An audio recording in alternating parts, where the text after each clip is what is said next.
welcome to Let's Talk Dog podcast. My name is Bea, also known as One Angry Witch on socials. I handle all the admin support, ask the questions you all want to hear, and handle the social media, as well as moderating the podcast to keep the girls in order. Now, here are the ladies of Let's Talk Dog. What's going on, dog people? It's Norca the Dog Guru, based out of Central Florida.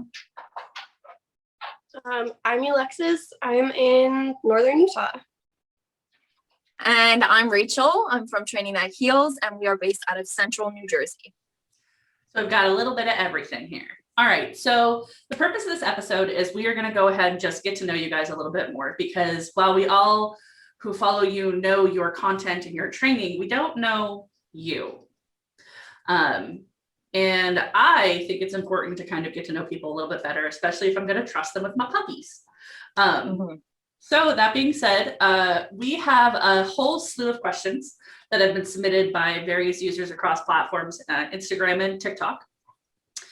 And we're going to go through those, and some of them are more directly focused towards specific trainers. Some of them are everybody, but we're going to make sure that we all have a good time. I am drinking wine because I have social anxiety, and I also have an e-cig. And ice cream. So you're going to see both of those happen the whole time. I had chocolate. That's how I get through this.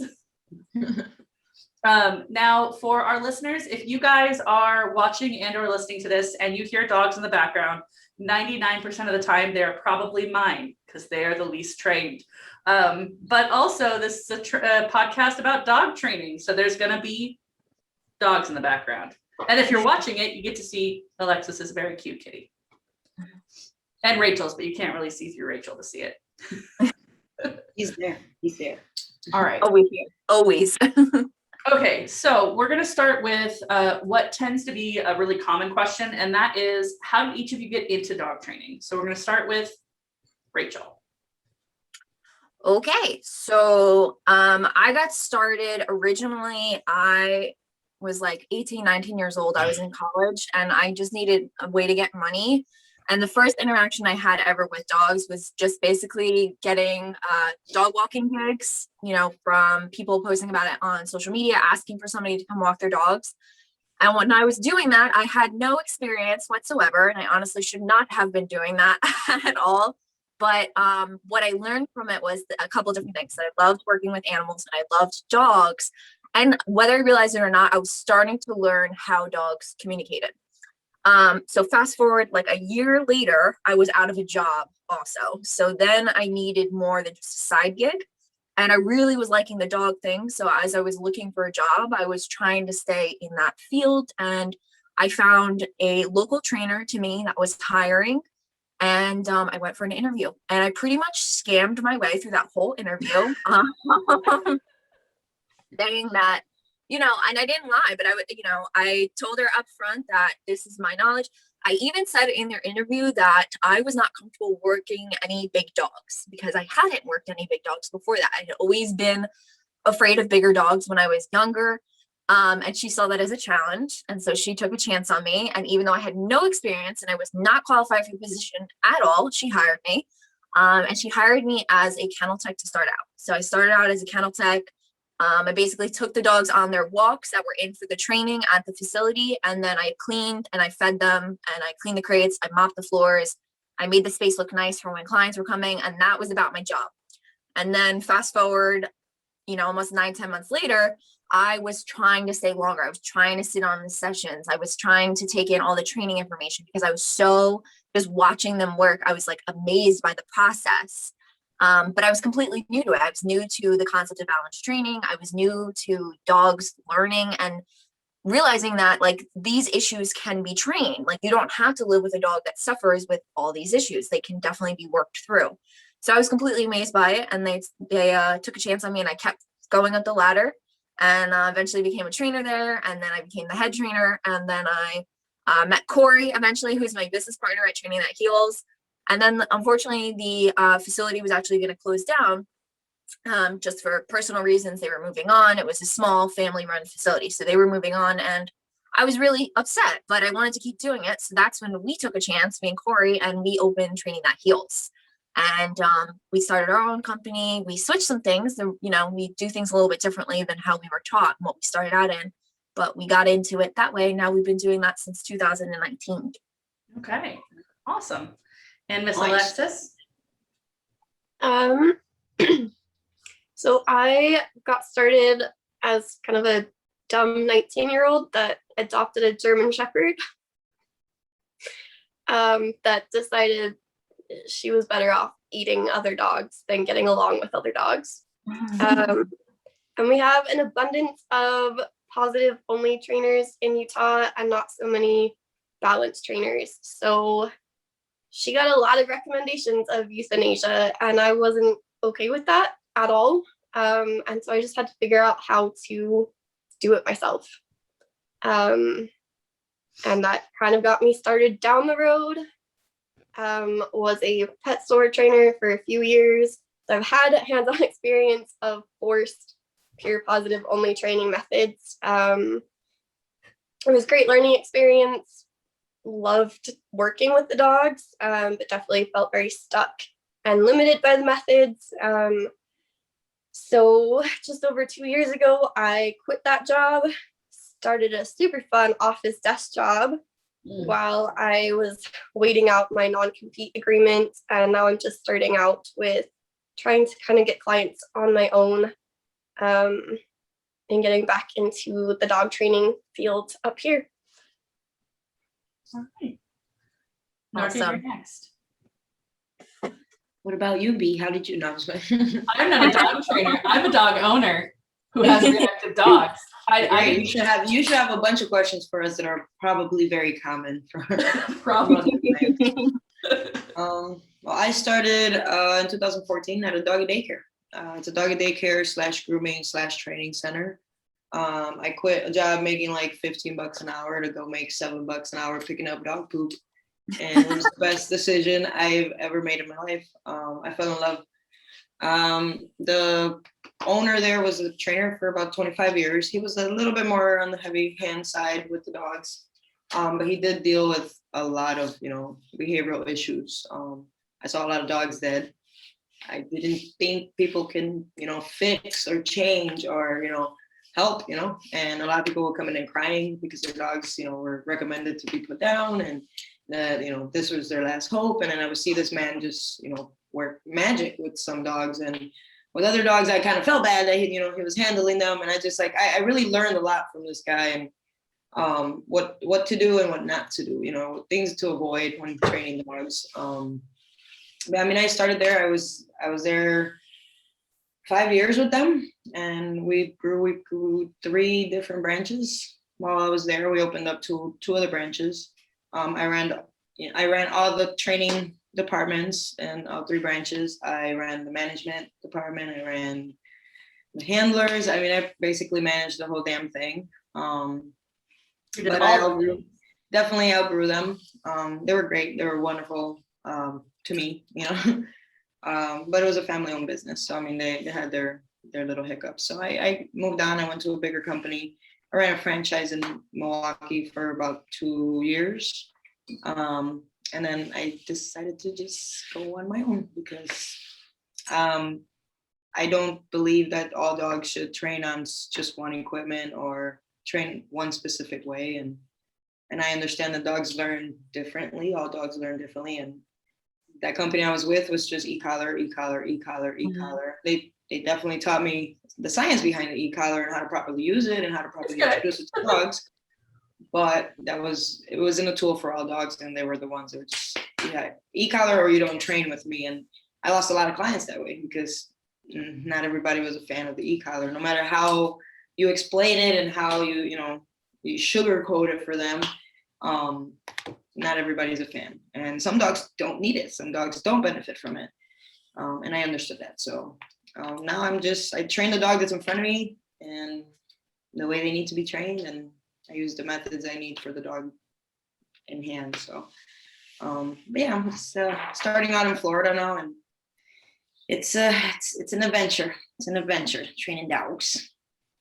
It's cool that we both had that pretty similar background of like starting at a facility, and like first couple dogs we see that we would think were not trainable, and it felt like magic. Because I remember the first time for me, it was seeing a dog on the treadmill. for Yeah. first time. I'm like, dogs can go on treadmills. Yeah. Like I was so amazed by that. It Well, felt like magic. The fact that I they had can that process too. the thought. Yeah. The first time I saw that, I was like, oh, Yeah. And That's now that you're a trainer, you're like, holy crap, look at all the stuff I can teach my dog. And that's the easy stuff, you know, that's the easy Yeah, stuff. that was the easy. That was like, I was so amazed by that. That was like the dog's last day. Putting a that I dog was on a doing. treadmill, hey, please, let's go. But Like before, I had the opposite introduction of owning the dog that Yeah. was, you know, the one for everybody else to see the magic, and I just had to figure it out. Yeah. So There's no a- magic involved. from what I've But seen, you were the there's a magic lot of- maker in that case. the work is the magic. Yeah, from what I've seen, there's a lot of dog trainers out there that started off with, I was an idiot who adopted a reactive animal. Mm-hmm. Like, I know that feeling. Yeah. But the story is now that you trained your own reactive dog, or you started off at a dog daycare Yeah. or somewhere handling a pack of dogs. Because I mean, I started a dog daycare, I fell in love. I know what's his name? Russell, he started a dog daycare. Yeah. Russell with Calm Canine. Mm-hmm. And I think Jonas started with his own reactive dog, didn't he? I don't even know. Yeah. Jonas started with his grandfather Oh yeah, he started as a kid. when he was like a wee. He was Right. grandfathered in. Yeah, he was literally grandfathered Yeah, in. literally, yeah. Okay, so I've got a lot of questions, so I might power through some of these. Yeah. But I'm going to try and have some sort of format to it. We covered that one. What type of behavioral issues do you guys need to work with? Like, what type of training do you do? Oh, I do a lot of everything. I was lucky enough to work under a person that had a vast variety of fields of experience. So I mean, I did some Schutzen puppy stuff. I do I mean any aggression issues or any reactive issues. I teach puppy classes. I do. I mean, from puppy to I'll bite your head off, don't come in my house type of dog. I mean. Yeah, we do I just don't do puppy tricks. work up to that too. We will handle like reactivity and aggression, but it doesn't seem to really be like a big thing around here. It's a big thing in like our shelters. But when it comes to owners, the biggest thing we're always getting in is like separation anxiety, insecurity. Like we are constantly getting in really anxious dogs. Mhm. So it's actually been a while since like we've handled like a real like Yeah, I don't get them often. either. reactive case. When I get my dog bit me phone calls, it's usually puppy nipping that's out of control. It's never actually a dog biting because the dog's being aggressive. Yeah, yeah. Those are I rare. mean, Those are I've rare. had Those maybe cases are one rare. dog that was like genuine aggression. Mhm. Everything else it's reactivity for a reason. Yeah. I can count in two hands the number of dogs that I can say, holy shit, that dog is aggressive. Can we say bad Yeah. words? What about you, Alexis? Kind of a dabbling in everything. So everything from puppy to advanced obedience, a little bit of therapy dog work, tiniest bit of like service dog prep, and we have an odd number of reactive dogs here. So I do get a lot of not like true aggression, but just a lot of the dogs that freak out at everything that they see. That's usually Yeah, what I do. those. I actually had to learn from you guys that there was a difference between aggressive and reactive. Mhm. Yeah, most dogs are reactive. Mine are It's both- just mine are both true reactive. aggression. Yeah. I've had people tell me their dogs are dog aggressive, and then I ask questions, and their dogs go to daycare and dog parks. And it's like, oh, your dog cannot possibly be dog aggressive if he's hanging out at daycare with their friends. No Your way. dog needs That's to a be reactive red dog. zone. It's not Yeah. aggressive. It may look It's aggressive. red It may zone. seem pretty. It may look pretty gnarly on that leash, but off leash, your dog is not aggressive. And Yeah. it's a reactive issue from frustration from not being able to run up to these dogs and say hi freely, Yeah. because that's what they do at daycare. So what is your guys' favorite issue to handle? Like your quote unquote favorite issue? Anxiety, confidence, big stuff like that. I love working with the really insecure, super fearful dogs.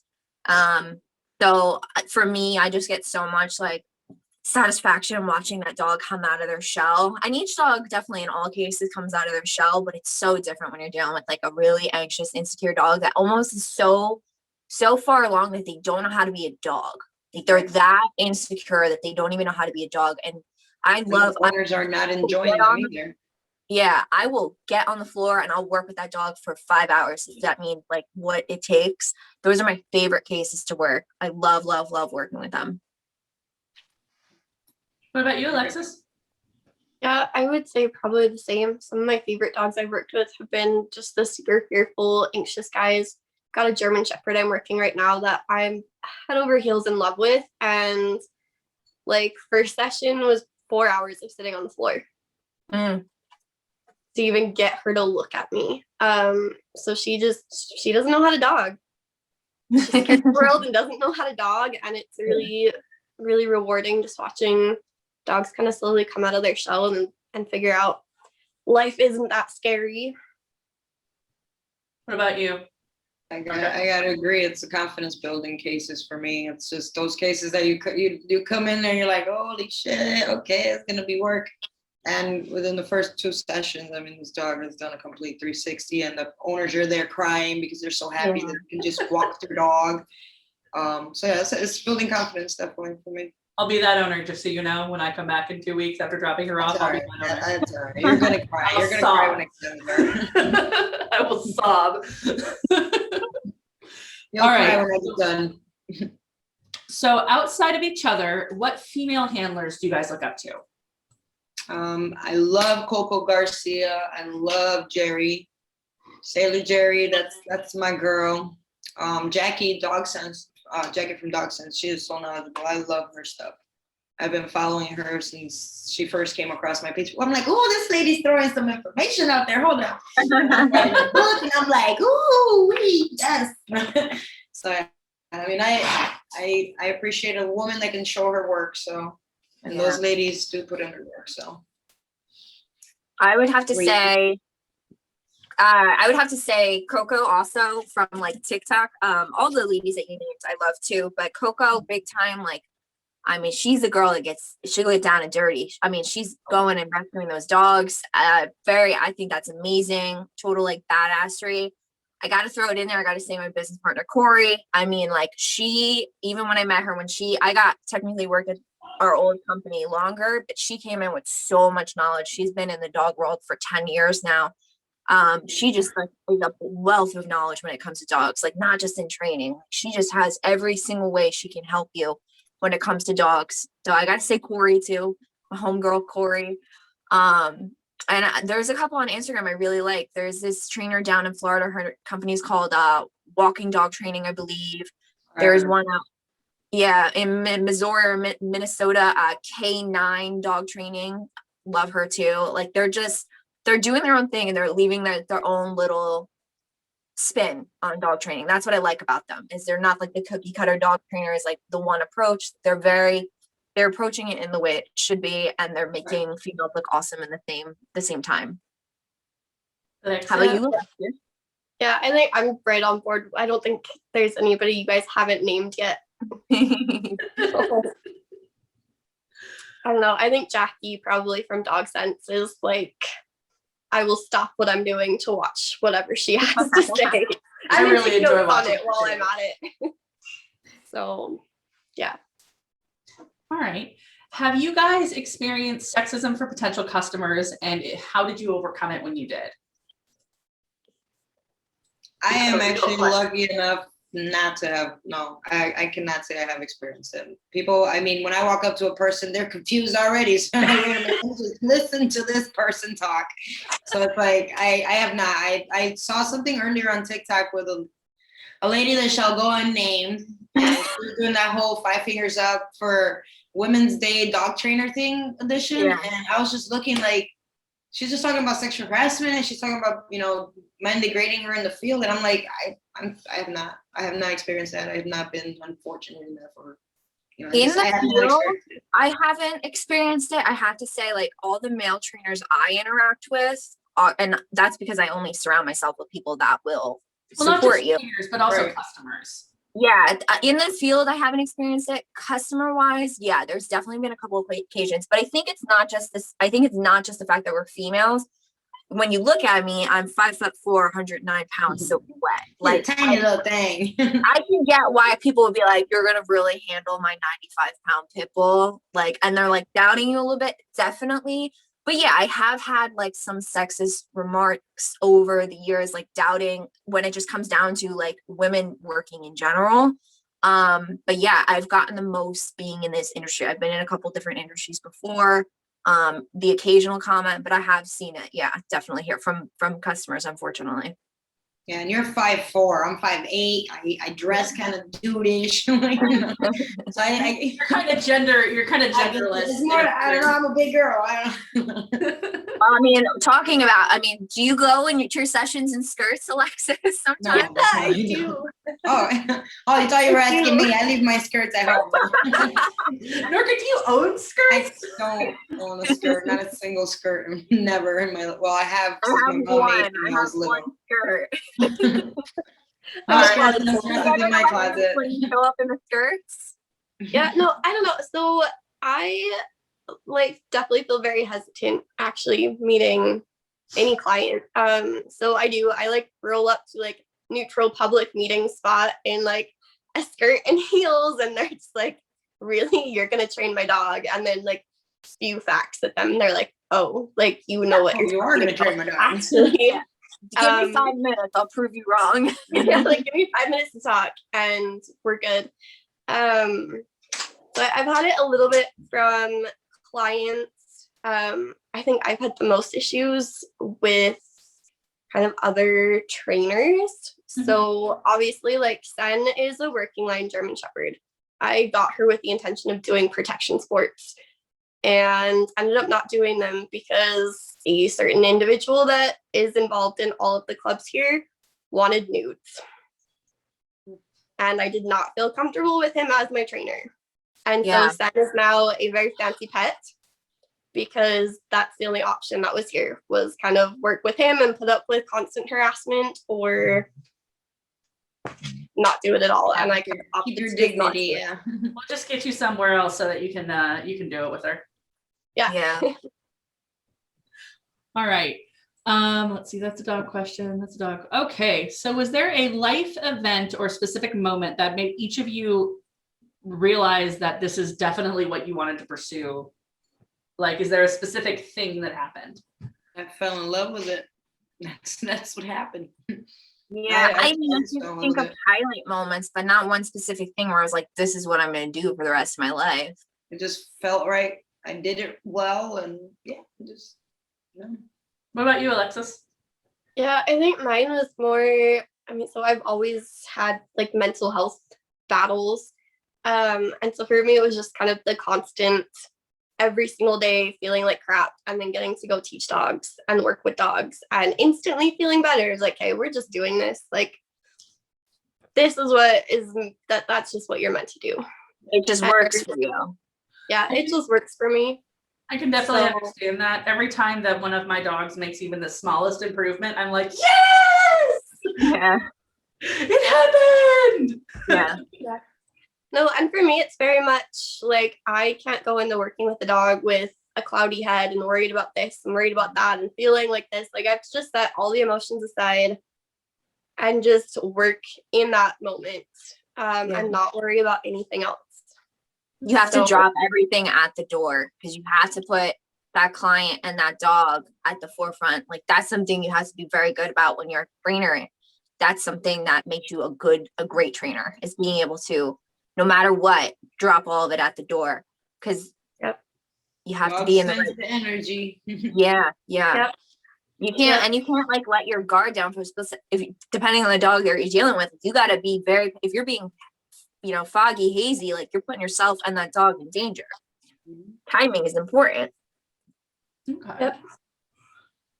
Is there any sort of requirement or expectation with your own dog before you became a dog trainer, or do you allow clients to see that you're still working through your dog's problems?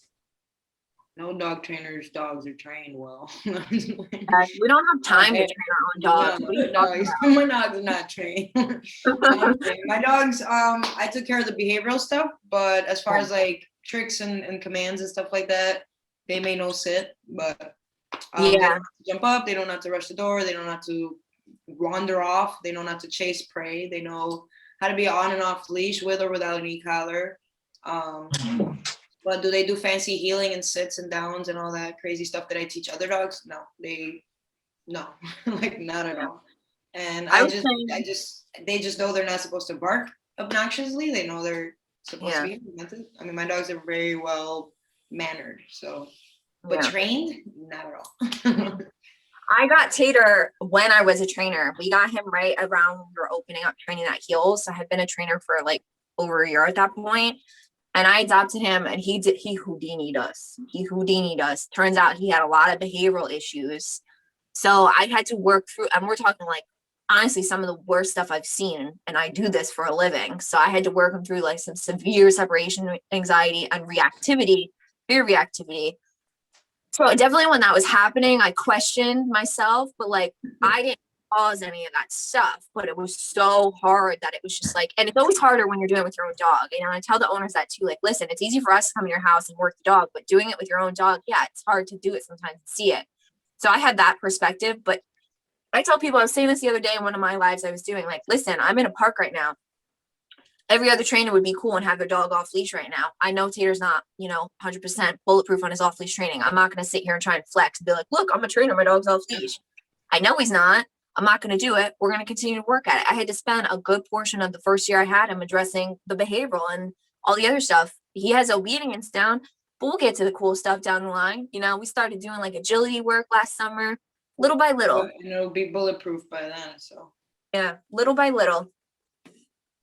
Alexis. And you have some perspectives on this too, Alexis. Yeah, like I am super open with anybody about what's going on with Sen or that she's a monster half the time. And like, I will post stuff of her just barking at me for everything. Like, I don't care. I want people to know, like, you don't have to be embarrassed about your dog. What is her quiet word? What is Sen's quiet word? Enough. Oh my God. Yeah. Enough. Go to your kennel. I'm done. I love it. Yeah. No. So I think it's really important to show the not perfect side of it, because dogs aren't ever perfect. Even if you're a trainer, your dog isn't perfect. So I think it's important to just be very transparent about it. And, if I have a client that's working on a similar issue that I'm working on, I can be like, yep, I know exactly what you're going through. Like, I'm right there with you. You're right. It's important that they don't feel alone, because they see all this perfect stuff on social media or like the pretty edited videos, and they can feel really down and insecure. But like, listen, I was at a point like that first month I had Tater where even myself, I was like, oh my God, he's never gonna be tried. Like, I was going through it too. And it was because I was seeing all the perfect. So I'm pretty transparent about it too. If he's good, his behavioral issues are down, all of that stuff. But like, listen, we're all human. I have my days where I spend like 3 days in a row, like vegged out on the couch. That means my dog's not getting as much structure as he should be. So guess what? Day 4, when I pull it together and we get back into the real world, I do the same thing with Tater. It's just about staying on top of it and knowing how to communicate when you need to. That's it. That's all the owners need to know too. This expectation of perfect gets too many people in trouble. Right. Sad. Yeah, no, and I think like, so I haven't experienced it a ton with Sen, but oddly enough, I've experienced it with the cat, because I am super open about showing the entire process. I refuse to just be like, oh yeah, we've been working on this for 3 weeks. Let me show you just the finished part.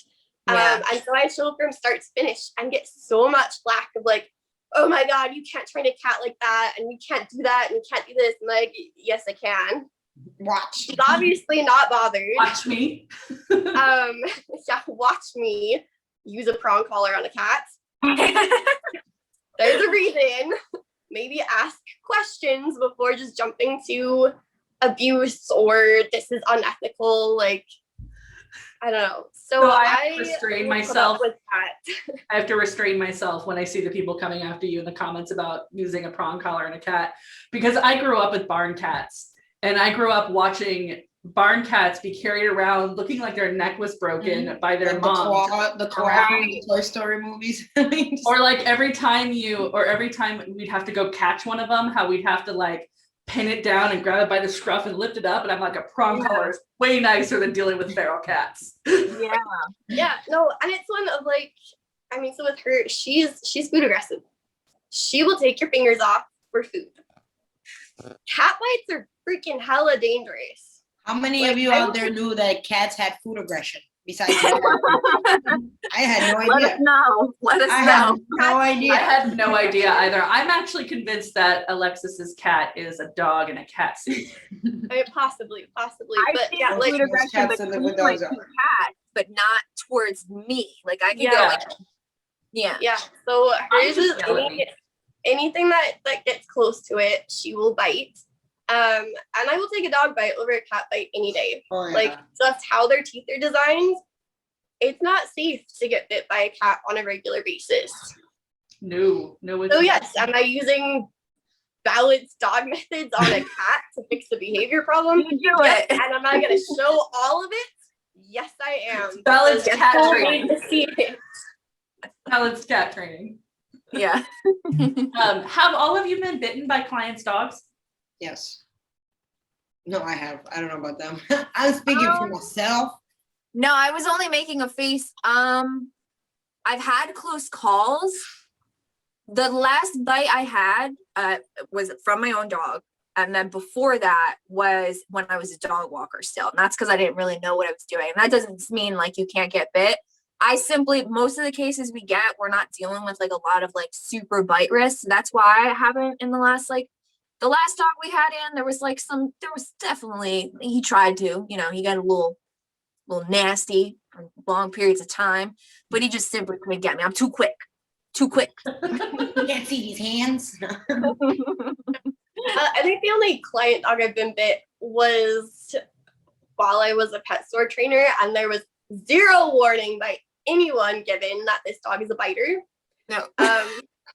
This little toy poodle, I should have known better. It was a toy poodle. Oh, girl, those bite. Should have known better. So he's the little dogs. The little dogs will come and get you. Yeah, no, and so there was zero warning that he was a biter. And he like definitely went after me on multiple occasions, and then like walk over to our grooming salon and they're like, oh yeah, he bites. Like, Oh you yeah, couldn't he have told bites. me. So casual.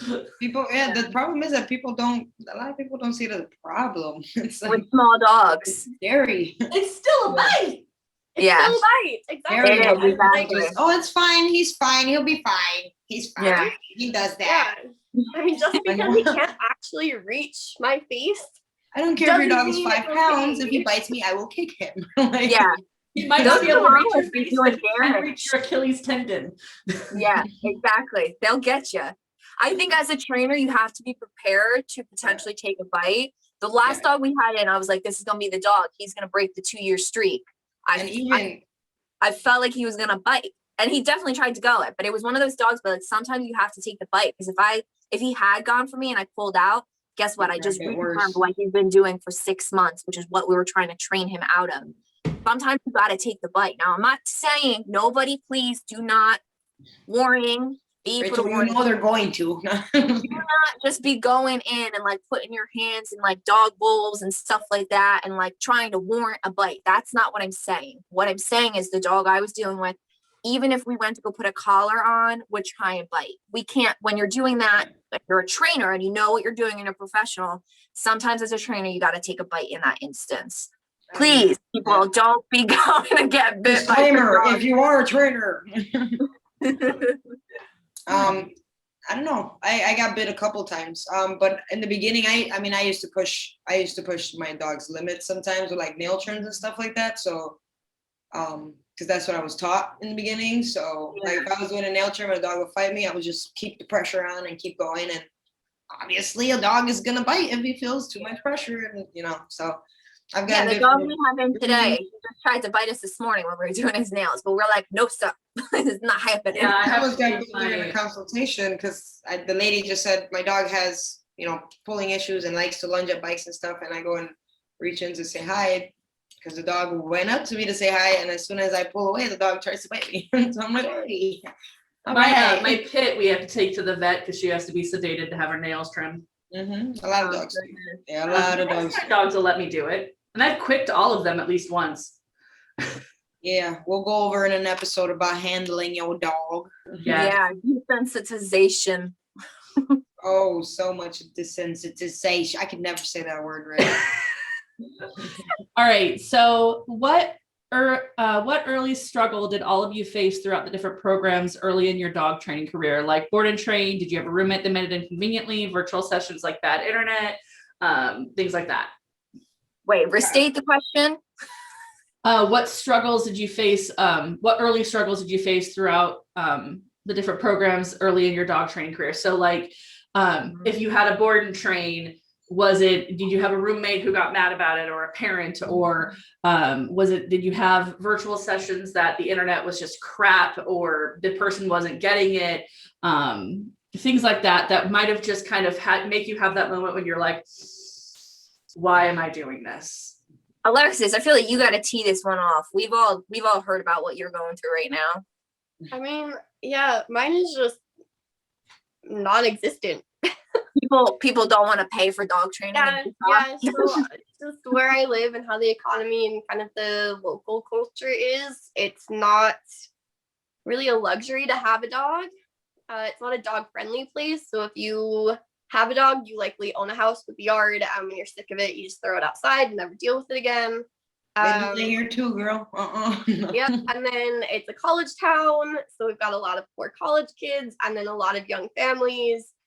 That like financially, people are just like, nah, I can't afford dog training. I don't want to pay for dog training. It's just not that valuable of a thing here. So a lot of the times to even get dogs to work with, to get experience, is just like, please let me train your dog. I will just do it. Let me help you. Please. Like, Just I to won't work with even take dogs, money yeah. from you. Like, just let me help you, please. Note to self, we have to take her out of Utah. We can't come visit. I'm already trying to like work out plans on how to do this. We're gonna smuggle her out. Yeah, somebody please jailbreak me out of Utah. It's Jailbreak one though that like out of if Utah. I would bet if I went like an hour and a half, 2 hours south of me, I could make it work. So even when I worked for a big company, my best week ever in sales for a big pet store was a bad week for a store 2 hours from me. Patient. You live in a small city? Like, is it a town? So it's a little college town, and it's one of the fastest growing towns as far as people wanting to move here, and we have a shortage of houses, but we're not growing at all business wise. So our economy isn't growing. Everyone is just starting to travel out of the valley to go work. Okay then. So yeah, so I make bank at my desk job, and I don't really even make bank. But for where I live, I cannot, like, I would be insane to give up my desk job because I make really good money doing what I do relative to where I live. Mm-hmm.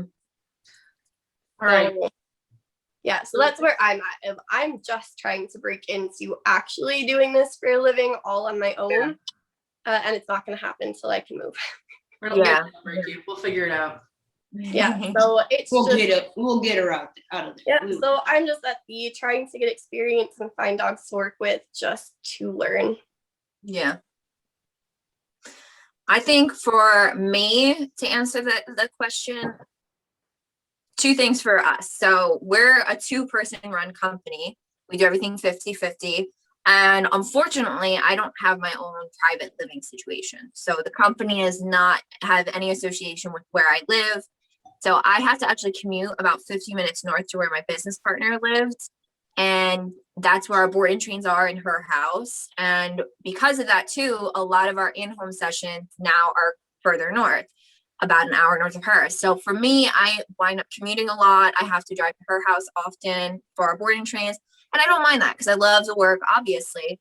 So the biggest hiccup was like, more so for her perspective, it's like she has to, in the middle of the night, you know, she's the one getting up and dealing with the dogs. And that sucks, definitely. Like, I wish we could split that responsibility a little bit more. Hopefully down the line, we will be able to. And the other big thing too, is when we first started out, we had so many different packages. It was way overcomplicated. We now just charge an hourly rate. Like, here's what we're worth. here's what you gotta, to hire us. This is what we are. We had like 9 different packages when we started out. Like 3 puppy things with all fancy names, what it includes, what it entails, what tools And come then with they it. slowly die out. It was too much. So instead of letting the people choose, they tell me what they need. I tell them how much time I need, and that's it. Like, that's how we do it now. It was just, we overcomplicated it in the beginning. I got lucky enough to like have a facility to work out of, because I didn't do boarding trains out of my house in the beginning. So yeah, I worked for a facility, so they kept the dogs there overnight. But when I did start bringing boarding trains home with the other company, it's just, there are other people in the house, dogs are barking and there's howling and there's a puppy, and I have no control over my dog that's training right now, coping with the training,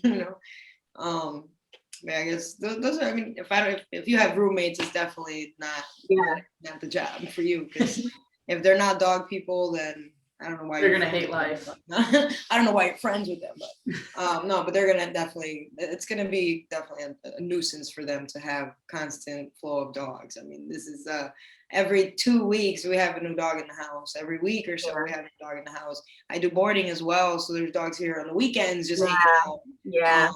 There's a couple of like selective clients that get daycare training if they're, if it's the lucky, just literally a handful. There's not a lot, but there's a handful that I offer daycare training for. So, yeah, I mean, I got lucky with my friends. I got lucky with, my previous employers, because I always had, they were comfortable with my dogs. They were a pain in the ass, but they're comfortable with my dogs. So. Yeah. Sometimes it's the opposite too. Sometimes the roommates love it too much, and they're like all over the dog they're trying to train. They're interfering with my training. Yeah. Like, why is my boarding train on the couch? He's supposed to be in his kennel. Because he was whining. Okay. Yeah. That's why he's here. He's training. Yeah. All right. So what is your favorite breed? What is your least favorite breed? The first one was an actual Instagram question. The second one is my question. I'm not going to answer your question because you own a mix of my least favorite breed. So I plead the fifth for this one, Your Honor. You don't get to. You don't get to. I already know. It's okay. Well, I love training them. I would never in my life own one. And if I can talk someone out of owning one, I do. I like working with all breeds. I'm gonna take the route Norca took on this.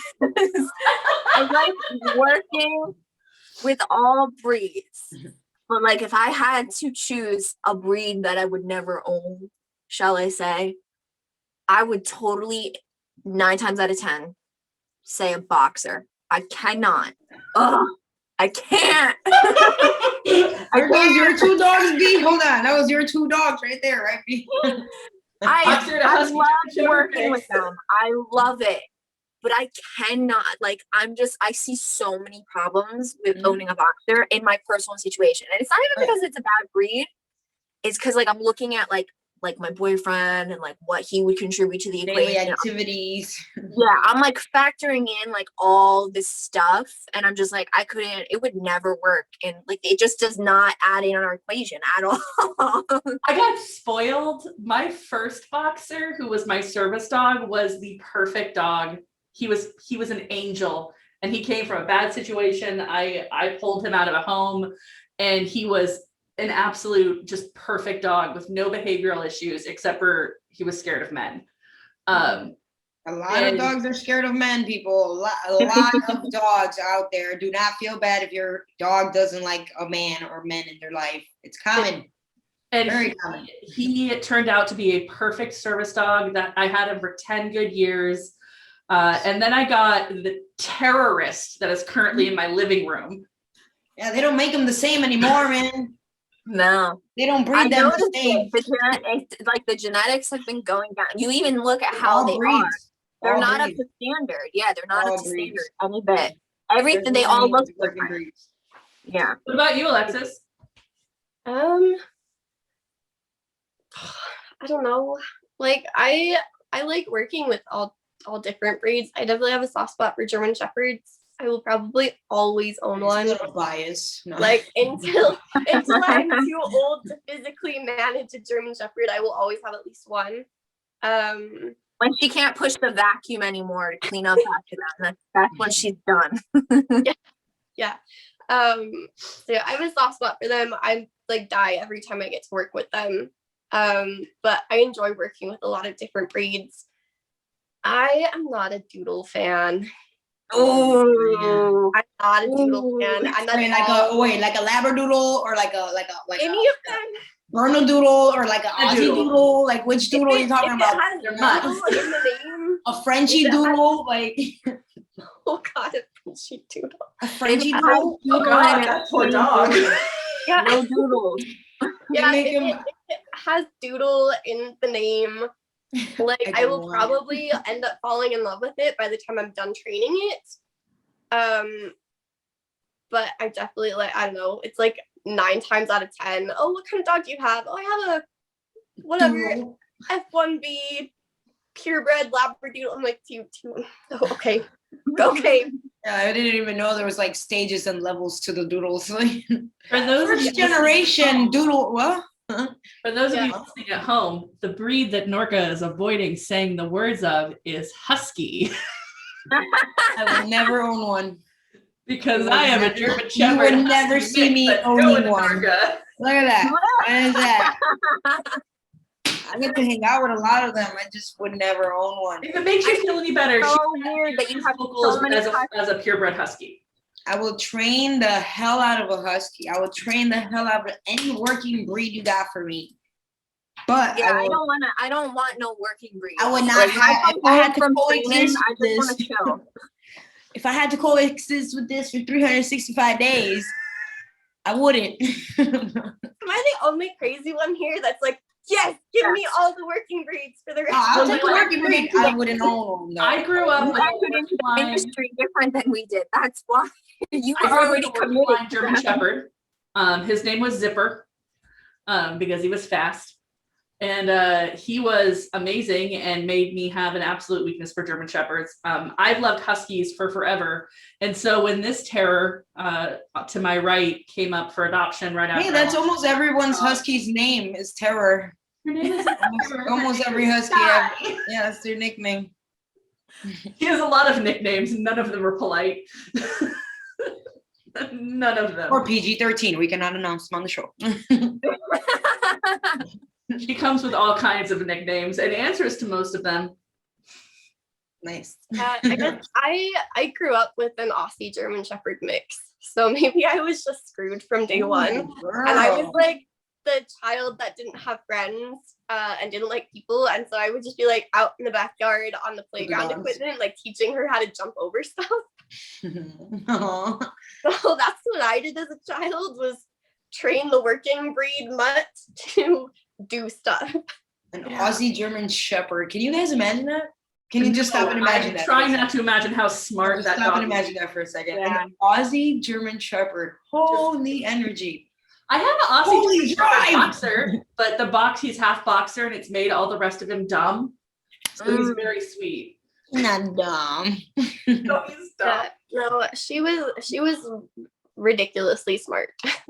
Super smart, lots of energy, lots of that herding drive in there for sure. Like she'd group all the kids together, and Yeah. definitely I also one of those dogs where I'm like, ooh, now that I'm actually a dog trainer, parents did not do a good job with that dog. Yeah, it's crazy when you look back now on like your childhood dogs. Especially my parents are older. Like my parents had me when they were older, and so they had the even older mentality of like how you take care of a dog and raise it. And I look back at like our childhood dog, and I'm just wow, so many things would not have, like, it's just like, yeah, it makes you really question. Now that you have the trainer perspective, it's just way different looking back on it. Yeah, no, I had a very rude awakening with her actually just in the last year or so. Where when we relocated to Utah, we went from like lots and lots of land to a tiny yard, and she did not adjust well. And so I just came home from school one day and she's not there. had the rude awakening. No, she did not get to go live on a farm. Oh no. Oh no. Yeah. No. Yeah. Oh. And that was just in the last like probably year that my mom informed me, no, she didn't actually go live on a farm. Those liars, they lied to you. I know. It's like, no wonder I have trust issues. I thought that the That rainbow was my dog. I thought that dog heaven was on a hill that was really pretty in the town that I lived in, and my mom just perpetuated that lie until I was old enough to know better. So that was weird. It's like, Oh goodness. yeah. You poor souls. All right, so hold on, I got more questions. I assure you there are more. I know, I definitely saw a lot. I'm filtering out ones that are dog training questions since this episode is Yeah. specifically about getting to know you guys. What do you like to do in your spare time? Do you have spare time? What's a spare? Can you say that word again? Spare time. Spare time. No, I like to hang out with my friends and their dogs. Me on my own. Okay, wait, no, I'll start this question this way. On our days off, if we have them, like Corey and I will wind up getting together. It's once again, I've said it 3 times, but I'll say it for a 4th. My business partner, Corey, we will get together and we'll wind up taking our dogs out, and like we wind up doing like practical dog training stuff on our days off with the dog. While drinking. Something. On like if we're not hanging out, I love doing like art on the side. I love drawing dogs. Yeah. So I'll draw dogs. we have to have a paint party. We have to have A paint party. We'll do a themed one of a these. paint podcast. We'll just be sitting here painting dogs and talking to each other. Yeah, we'll do a podcast paint party one time. Be right It's down Bob Ross. No, it's Norca. Let's talk painting. yoga themed Dog paintings. time. What do I do in my free time? Yeah. Train my dog. Because I have a high intensity working dog. So yeah, free time is like teaching her new stuff, like putting away groceries and moving my laundry from washer to dryer. Those are my favorite. Cool stuff. You learn the Nifty at pancakes home yet? something. Did you learn the pancakes yet? No. She doesn't make pancakes yet. We're still working on learning to bring me seltzer water from the fridge. Nice. Sometimes You can say wine, Alexis. White You can claws. say wine. White claws. Wine. I don't trust her with a wine bottle. No, I'm a sucker for like seltzer water. So we're working on that. Sometimes it gets to me. Other times it gets to me and then she gets excited and chomps and then it explodes everywhere. It's great. And it freaks her out when it explodes and then she's like, oh, this tastes good, and starts drinking it. So I shotgun a lot of sparkling water. One job, Zen. You have one job. Otherwise I read a lot of books and I do a lot of yoga, which is the other job. There's like 3 jobs, apparently. So yeah, yoga is the other job, but it's also the like chill out and mental health and be a functional, semi-functional human being. I'm a swamp goblin. I don't know what that's like. I don't know either. All right. Wait. Let's see. What is something that you guys wish that you knew when you first started that you know now? That's a good one. I like that.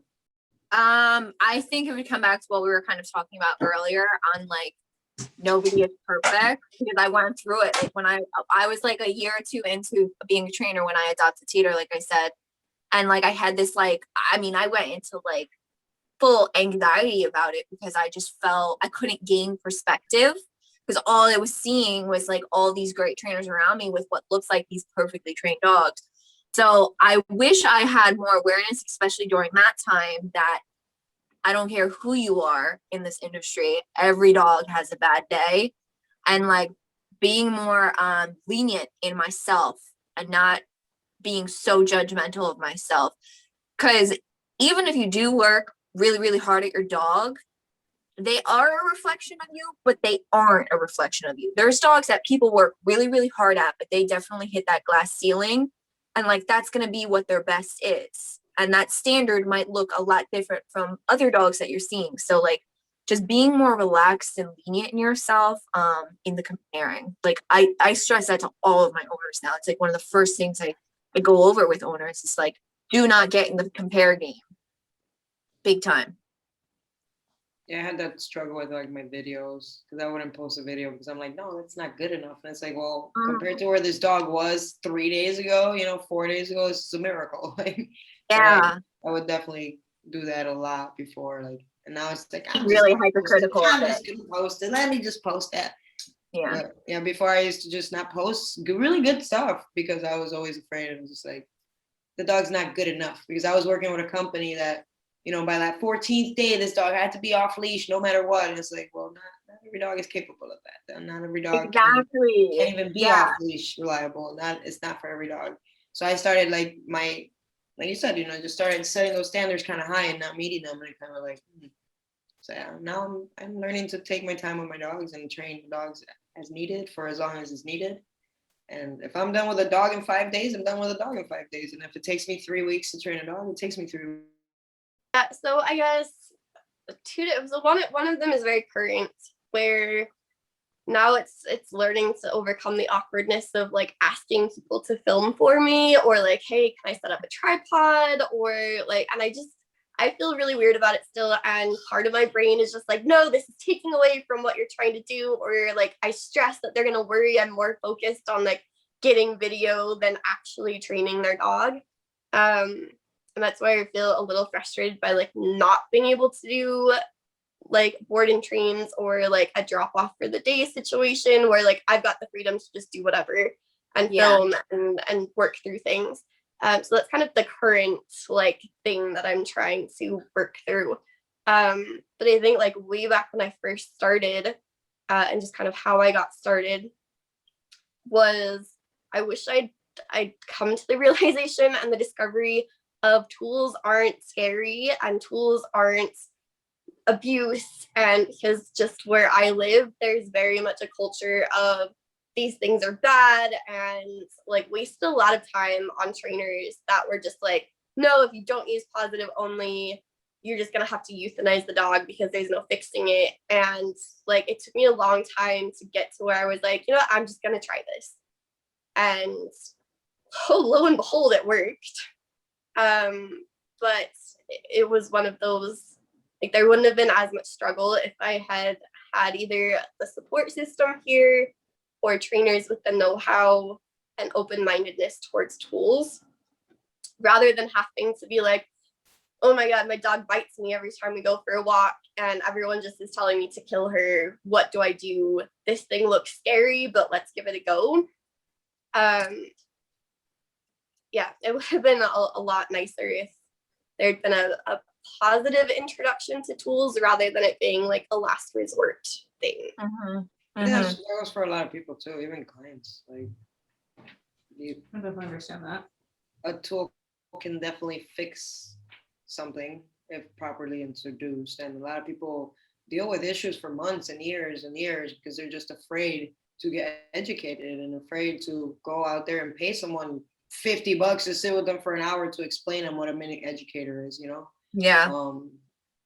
Right. No, that's actually like one of the things that I do a lot, depending on, I mean, because I've always like had at least some conversation before I actually meet clients. And so if it's one of like, oh, we just need some obedience, whatever.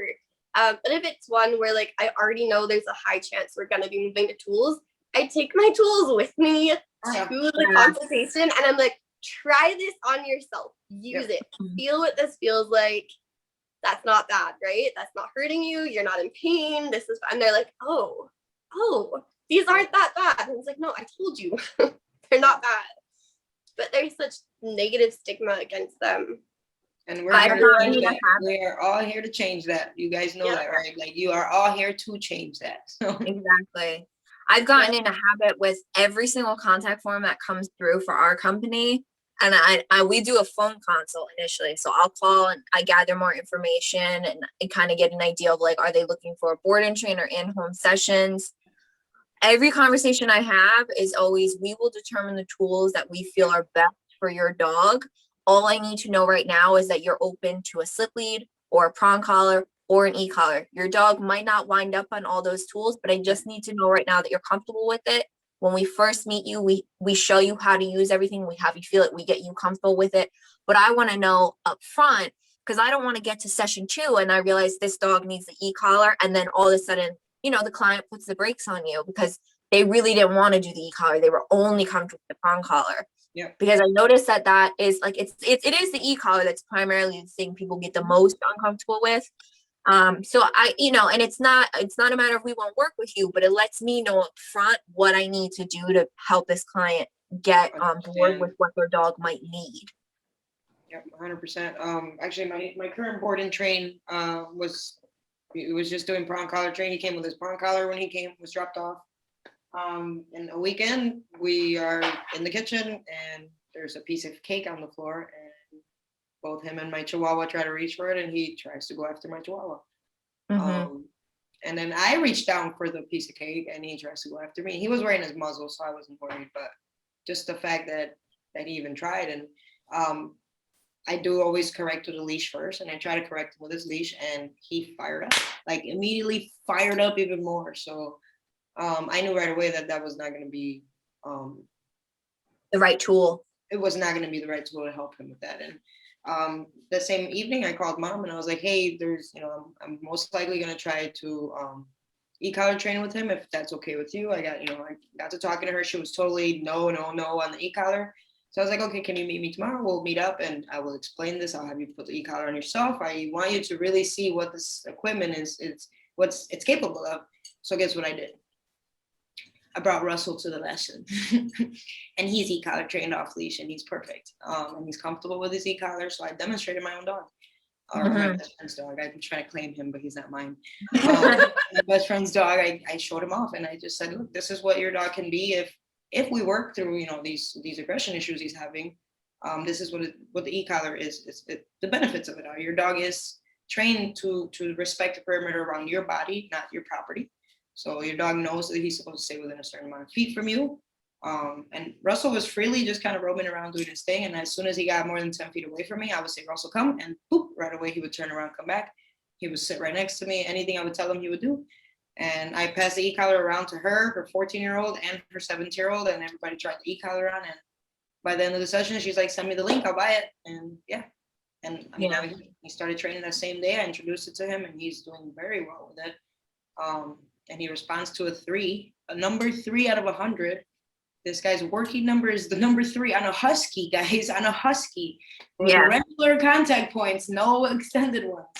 He's a 3. So, I mean, people think they're going to be electrocuting and shocking their dogs. And that's one tool that I wish people would just like sit down and actually like understand, A concept Corey and I always explain to the clients is we go and we talk about this when we talk about the e-collar, but now we're also talking about it with our tools because we're phasing into a company our background was every single dog winds up on a prong and e-collar. That was something that wasn't sitting right with us anymore. If it needs it, we'll do it. If I feel, most of the cases we're getting don't need it. So we're phasing into and most of the time a slip lead would address a lot of issues. Exactly. So we're transitioning into that where we're being more open to like not pushing the tools. But how we explain everything is we go as low as we need to and as high as, as low as we need to and as high as, or as low as we can, as high as we need to. Only took 3 times. We talk about that when we're talking about the e-collar. So finding their numbers, the lowest number that they feel, but as high as we have to go in order to get the behavior stop. But I also mean that now when we're talking about tools, if your dog's going to walk or respond beautifully to a slip lead, then guess what? Your dog's going to be on a slip lead. But if your dog is blown through the slip lead and you're still struggling with the slip lead, what does that tell you? It's not working. You need something else. Or if your training goals are different too, because I can just want my dog to be off leash reliable. And it may not be a pulling issue, it may not be a sitting issue, and it may just be I just want my dog off leash and I want him to come back from college. Exactly. It depends on the goals all the time too when it comes to the approach to tools, big time. Yeah. I also, especially like the prong collar and just practicing like leash corrections and how to do it. I don't know if anybody else does it, but I'll like put it around. I've got skinny arms, so I put it around my thigh and I make them practice on my leg to make sure like they know how to time it and they know. My legs are too thick for that, girl. I actually really like that. I put it around my arm, which is weird because I do have a thin arm, so it doesn't always work. Right. That's why I never thought of the thigh. I kind of really like that. Yeah, 'cause you guys got skinny girl thighs. Stop. I got thick girl thighs over here. Stop. Yeah, no, so I'll just put it on like my thigh or whatever and have them like practice giving corrections and like work their timing and work like just the little details of like, no, you don't need your whole arm involved. Like most of the time it's just a little tiny twitch of the wrist and like just getting them comfortable on something that like they don't care about that much. Yeah. Like it's like, yeah, it's whatever. It's just my leg. It's not a big deal. It's not your dog. You have no emotional attachment to me. So go ahead, correct me. It's fine. All right. You should have more clientele then, Alexis. What? So you should have more clientele there. I have 4 good questions. All right. Let's go. Are there any dogs you'll say no to training? I can't say the word no, right? No. I haven't turned down a person. I'm more like, do I want to work with that human? Is this human really gonna put in the work? Is this human in this to actually train their dog or just to hang out with me? Like, is this like? It's more like, do I want to work with a person? I do not turn down a dog. Ever do I turn down a dog for behavioral issues or any of that? I mean, I can handle almost any dog. But it's the human that I'm more like, damn, do I want to set this person up for 4 lessons or 1? Like, Yeah, I mean, we've never turned down a dog. There's definitely been cases where we're like, can we like not even handle it like ourselves as trainers, but we're just like, that's gonna take like, it's gonna be in the house a long time. Like, you know, do you have any plans coming up that like you're not gonna be there? Am I gonna have to stay over your house now while this dog is there? Like, it just comes down to like scheduling issues and just being respectful of like, you know, Corey's fiance who's living there too, you know, like we're trying to be mindful of the people that are living in the house. Maybe that we've never actually had to turn down a dog though, but yeah, like you said, it's sometimes the people. If I could tell that the people are like really not going to put in the work, like they think that you just wave a magic wand and the dog is trained. At that point, I don't even want to take their money because that to me feels like wrong because I already know they're not going to do it, and I don't want to wind up at the end of that road. it's not an instant gratification thing with dog training, guys. And there's so many there's so many people out here, so many owners out here that just think, well, I've been teaching my dog heel for 2 days now and it's still pulling. Like, okay, and you're gonna continue. I've been teaching my dog heel for 3 months. Continue to do it because you're gonna do it until your dog gets it. And there's probably like just body language issues that are off. There's probably other things that are off. It's not that, the pressure on your leash is probably that's off. And yeah, it's just, yeah. But every trainer does. I mean, we never judge owners. Like, if you could tell me any situation and be honest when you reach out to your trainers, be honest to your trainer. For the most part, most of us don't judge the situation, but we do. Any trainer will tell you there is hesitation. If it sounds like you're expecting like a magic wand to be waved, that's a huge red flag. Like, that tells me like, I'm about to put a ton of time into your dog and you're expecting that there's gonna be no upkeep on your end. That's not the case. I don't even care if you're paying for a 4-week board and train. There is upkeep after that. Like, you have to do stuff. I have a weird question. Sure. Because I know that this is what I'm going to ask Norca to do when I get Sky back from her, and that is, do you guys have a problem writing out like detailed instructions? Because I'm a person who, if you give me detailed instructions, I will stick to those instructions. No, I try to send my clients home with a take-home like care packet for the next week and a half to 2 weeks. You have homework.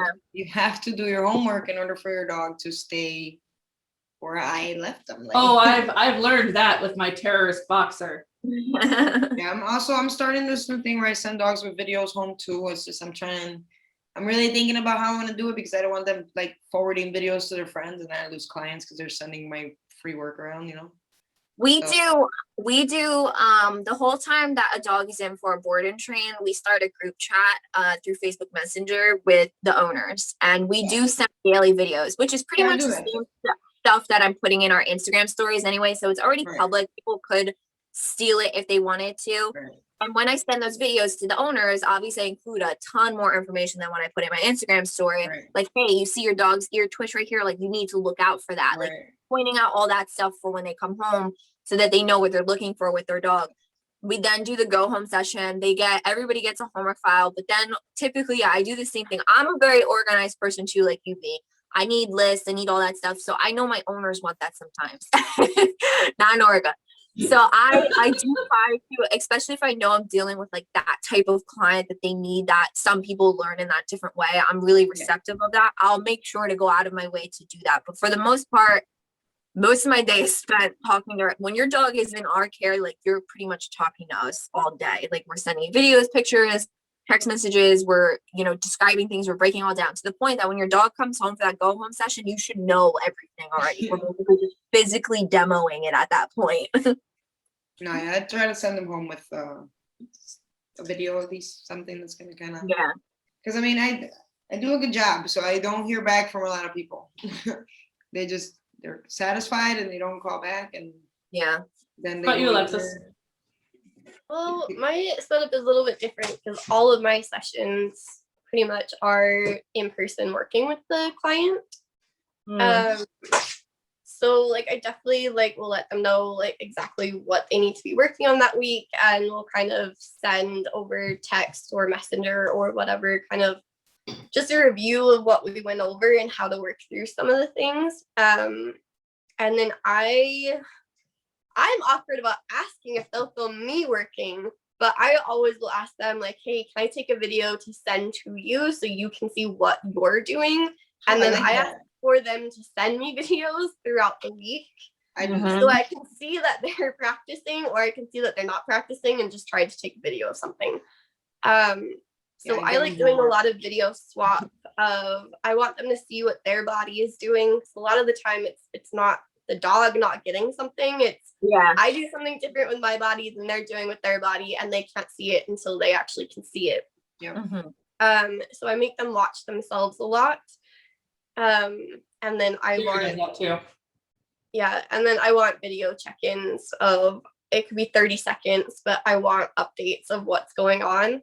And if you're not going to send me updates and every session is just the same, or I check in and you're like, oh no, we didn't actually do that, then at that point I'm like, okay, you're wasting my time, you're wasting your time. Yeah. Along that vein, for the two of you that do board and trains, does it bother you when clients are like, oh my God, I'm sending you this video because my dog did the thing? Nope, I love getting those. I get them on my Snapchat all the time. I get more Snapchats now than ever of clients just updating. Updates. I love getting updates. Definitely. I want to be involved. From 3-4 years ago, I still get updates. Yeah. Oh, I just had a baby. Look how good Hercules is doing with the baby. Or I get annoyed when they don't send us updates. Yeah. Like if I'm scrolling through my clients' Instagram stories and they didn't tag me, I'm like, excuse me, hello. If I don't see you posting pictures of your dog, we're messaging, because you haven't hit me up in 2 months. I miss your dog. I started creeping. I'll notice their clients will put stuff up, and I'm like, I'll see them walking their dog and their arms hiked up, and I'm like, drop that why is arm. your elbow up? Why is your elbow up? Relax your arm. I love updates. We always say our big thing that we say, it's really cheesy, but once you are a client, I don't care if it's for one session or a 4-week board and train, you are part of the family. You're in our private Facebook group. We want to hear updates. We get really invested in our clients and their lives and their families and the dog's families. I want updates. I love them. Absolutely love them. No, I just got a random out of the blue text message first thing the other morning. That was 4 years ago as a little pet store trainer that I worked with their dog, and woke up to a text message and they're like, I hope this is still your number.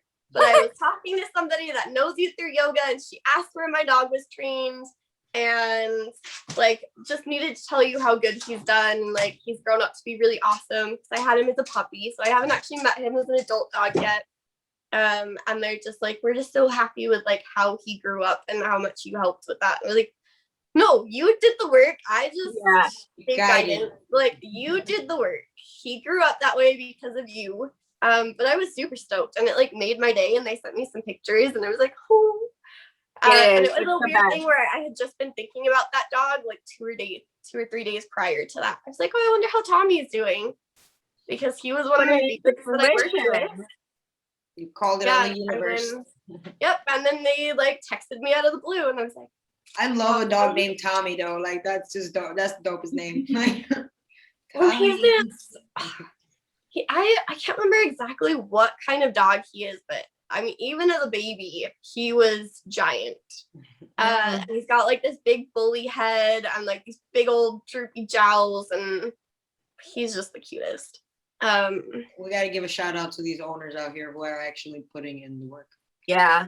Who are It's different. so nice to see it. Honestly, I love, even if you don't tag me in the videos, if any of our clients are listening from Training the Heels, I do stalk you all. I do see it. And oh my God, it honestly, it makes my day. That is like, this is like why people do this. This is why trainers do this. So we can see that like you're out at the park with your kids and your dog is thriving.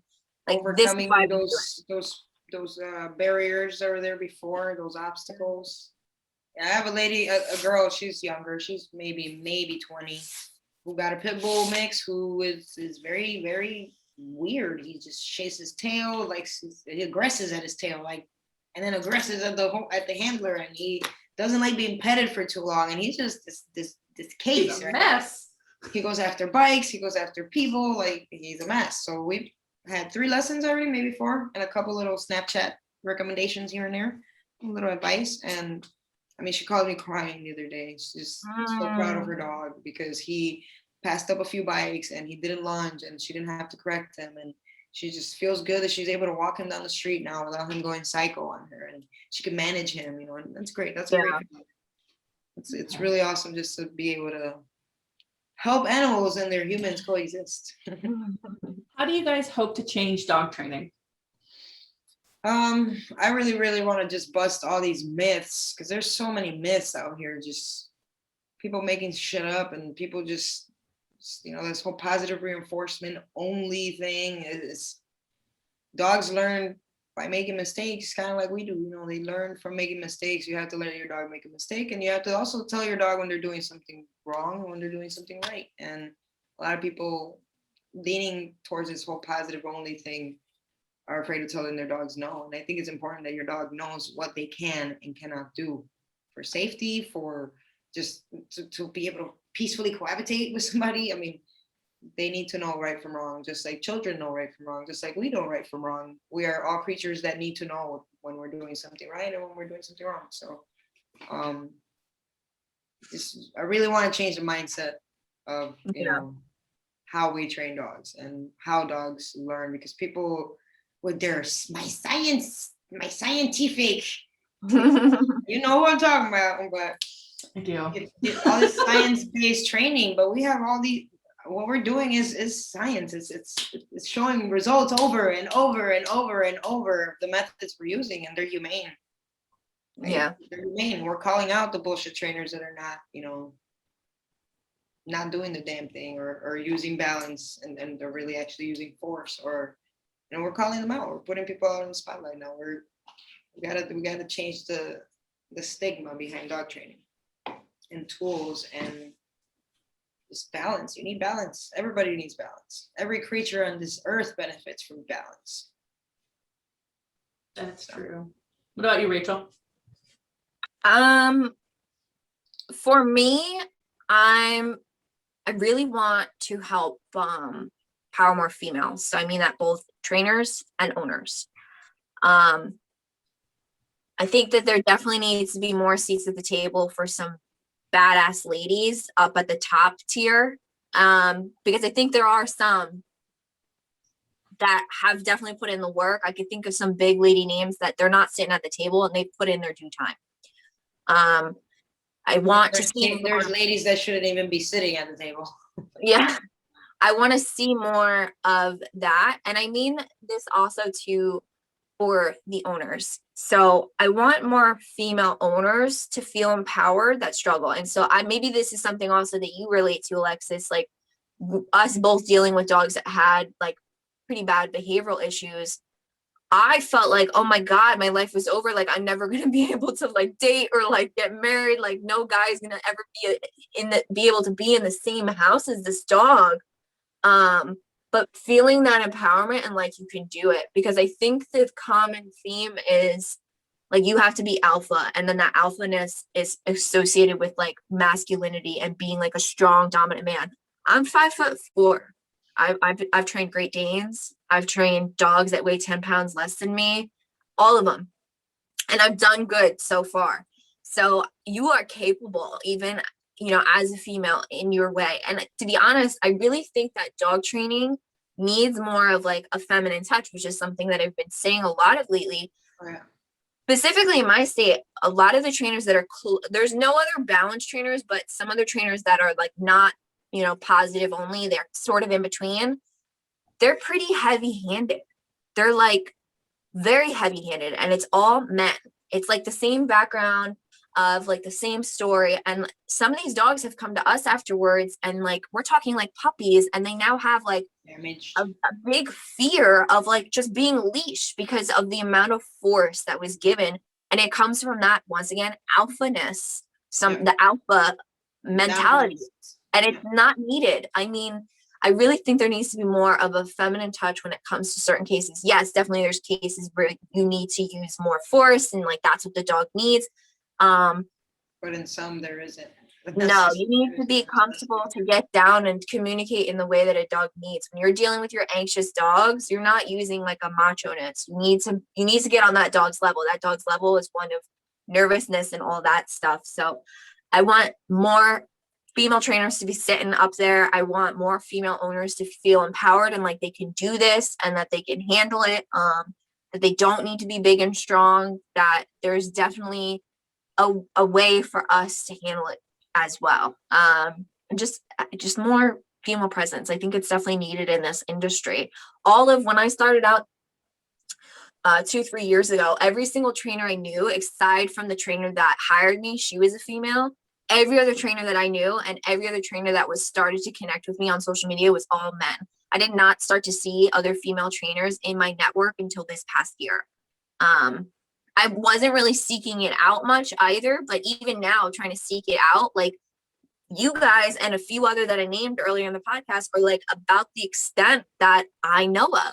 I think there needs to be more. I definitely think it's time to phase out some of the older guys and phase in some of these women that are putting in the work, definitely.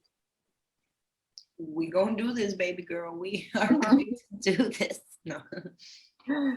How about you, Alexis? Yeah. And take a sip of the I love your mug, by the way. I love your mug. Like, oh my God, I'm such a Taurus that I don't own like cups, glasses yet because I haven't found any that I like enough. But I always bring home mugs. mug person too. So if you come to my house, you drink out of a mug. I have a problem. I'm missing mugs. I'm actually upset that I'm missing mugs. Oh my God, you coffee people. I have like one mug and it's for soup. It's for soup. I like that. Yeah, no, you guys can always come steal my mugs because there's a lot of them. But I don't have glasses, so I get a little embarrassed that I can't give you like a nice glass to drink your wine. Because I break everyone's glasses. So you pass me a cup, and if it's glass, 9 out of 10 times I'm gonna drop it. No, you get plastic when you come. Like I have plastic cups just for myself at my best friend's house because I drop glass. I've broken at least 4 glasses since I moved in. So yeah, I'm good. Good to know. Oh my gosh, I feel like there's so much. Wine is kicking in and like my brain is doing 50 things at the same time. I am definitely on board with kind of both things that you guys said. I would love to see more women in especially the balance side of training. I feel like there's a lot of women in the R plus side of things. Yep. And they almost kind of rule over there. And then the balance side is more male dominated. I would love to see that balance out and see more women taking a balanced approach. And then, yes, like see balanced training or not just entirely positive methods. kind of lose some of the stigma behind them and see it kind of go a little bit more I don't know. I would love for it to be more accepted and just as valid of a training option in kind of the mainstream when you start talking to people about dog training. I would love to see a lot of the stigma kind of disappear. I guess for me though, it's a lot of, I want the smoke and mirrors gone. Like I want dog people to feel like dog training is accessible to them, that they are just as people as the owner of the dog, as a trainer. And I feel like that's missing a lot, especially with some of like these older people that are running everything, where they do make it seem very mystical and You do. I'm the only one capable of doing this and nobody else can do it. And if you don't work with me, your dog's never going to be fixed. Like, I think that's what I like about what we're doing though, because we are giving each other that like I can't train somebody in Utah that I don't know, but it's nice to know that Alexis lives in Utah and I can tell her, hey, you know, I got a friend named Mindy who needs a trainer in Utah. I like that I can go and say, hey, I need somebody in New Jersey that can handle this client. And I have a trainer that I know for sure can handle, you know, behavioral cases. And it's not just treats and whatever, you know. We're building a network of awesome, amazing trainers, R plus and balance. It's not just balance training right now. We are becoming, you know, one platform, which is great. I hate these battles that are still going on. The title. Yeah, with the method battles. I can never say that word. The methods. The methodology. Yeah, there you go. Yeah, I got you. I mean, whatever methods you use are whatever works for you. It works for you, and if you're great at it, I'm gonna shout you out. I'm gonna give that props where they're due, because you know, people are not. They're not out here to fire you up. I don't know. I like the fact, like, that's one thing that I really, really respect about Jonas, is that he does, you know, he uses his platform to shout out other trainers and give those other trainers a little light. And I think that's great. And I want to do the same. You know, if I have a bigger platform than the next trainer, I'm going to use my platform to shout out as many trainers as possible that are catching my attention and are doing the work. And it's humane and it's shown and it's proven and there's results and there's satisfied clients and satisfied, you know, dogs. And you know, it's about the work now, and I don't think it's about the methods that people use anymore. It's just, you know, you're putting your work out there, you're putting your name out there, and now we're more of a network than and I hate the labels. Like, I hate when people are like, oh, well, what kind of trainer are you? I'm like, I'm a dog trainer. Yeah. And I train the dog that's in front of me. Like, so one dog might get 99.9% positive reinforcement. Yeah. And another dog might be like 50-50. Right. Yeah. Like, I just train the dog and I use whatever is necessary to train the dog. And that's all that matters, is like, in the end, the dog's being treated well and humanely and ethically and is progressing and learning and we're solving issues. And then, it's just the transparency in the industry, taking the smoke and mirrors away, showing, you know, owners, they're all capable of living these amazing, adventurous lives with their dogs, where dogs can go do stuff with them. And I don't know, like, I hate when people are like, oh, I'll never be able to take my dog to the coffee shop. And it's like, try me. Right. We're gonna happen. Those. Like, it's happening. Those. And here we are at a patio having a beer. We actually exactly. Like, I want to see people being able to live their best lives and their dogs live their best lives.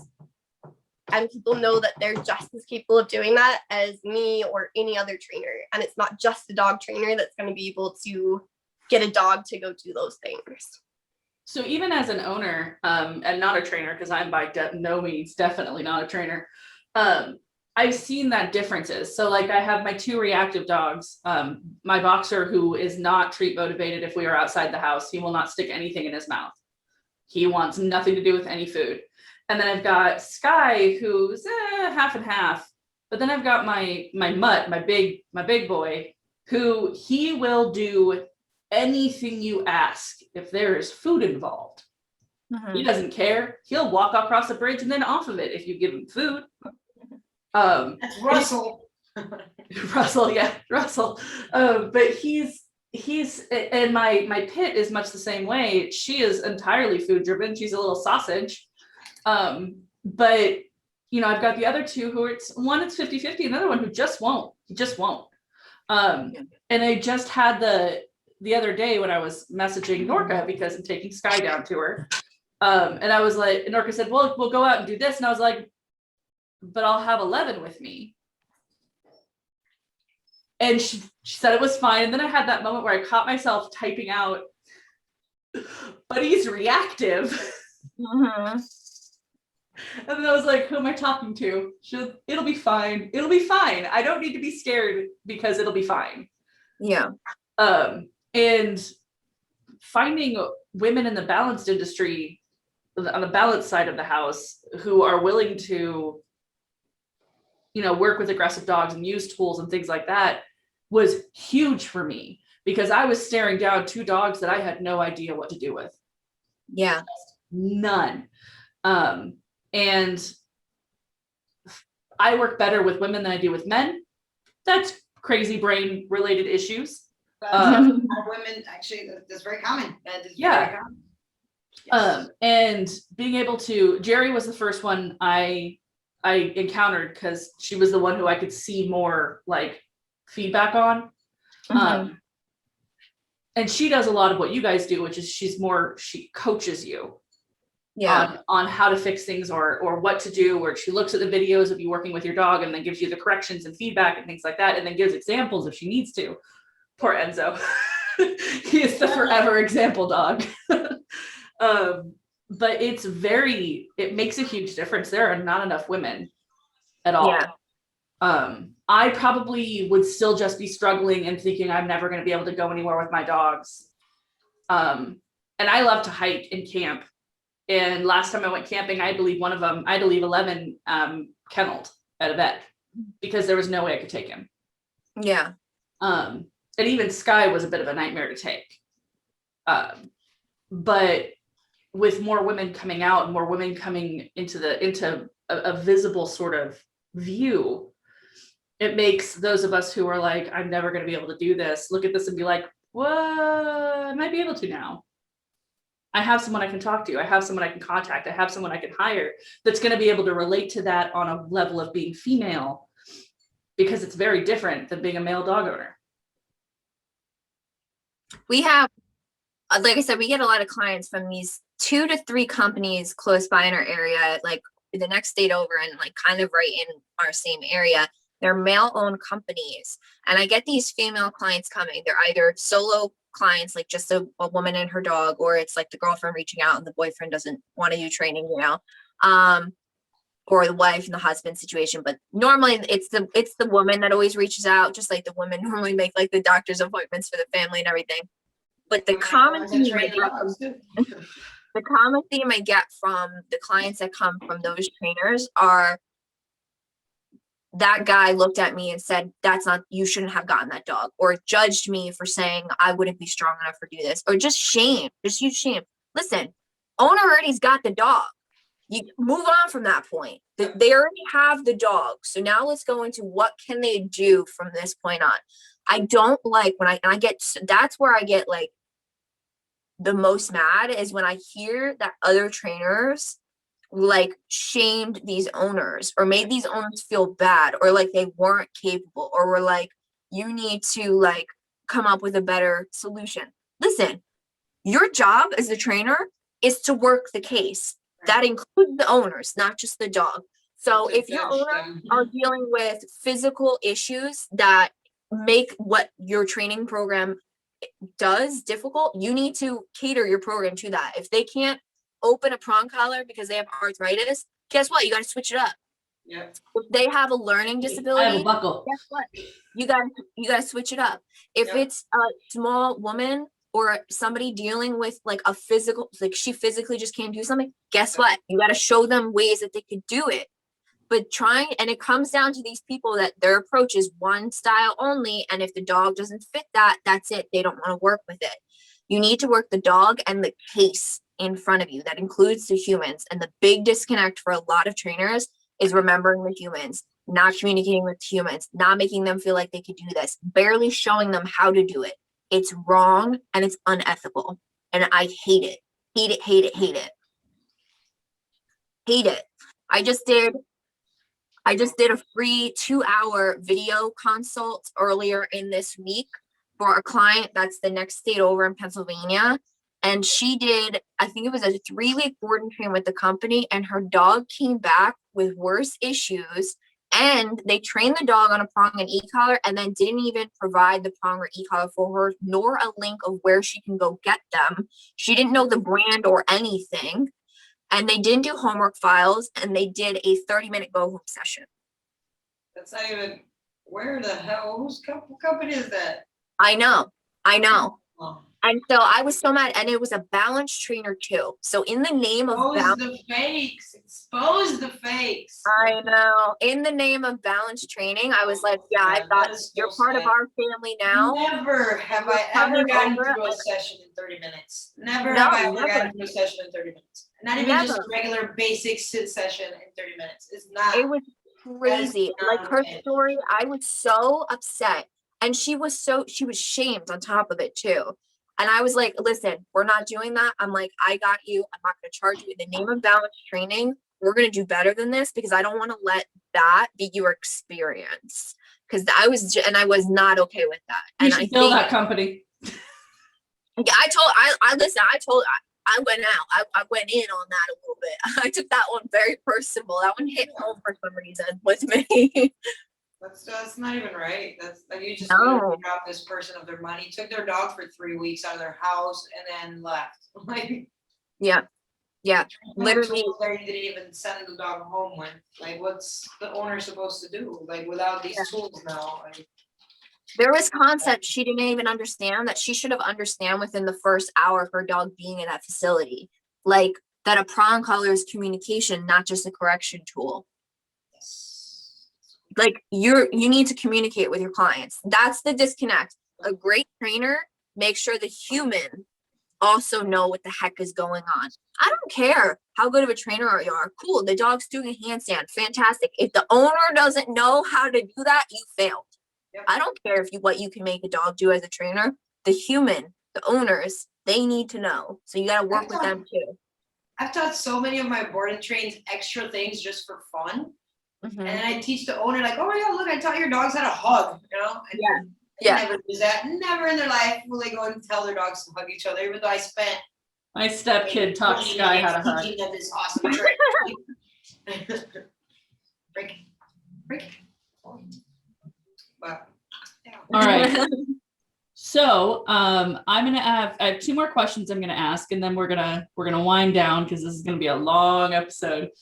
Have you ever broken down because a dog was so difficult to train? Yes. Yeah.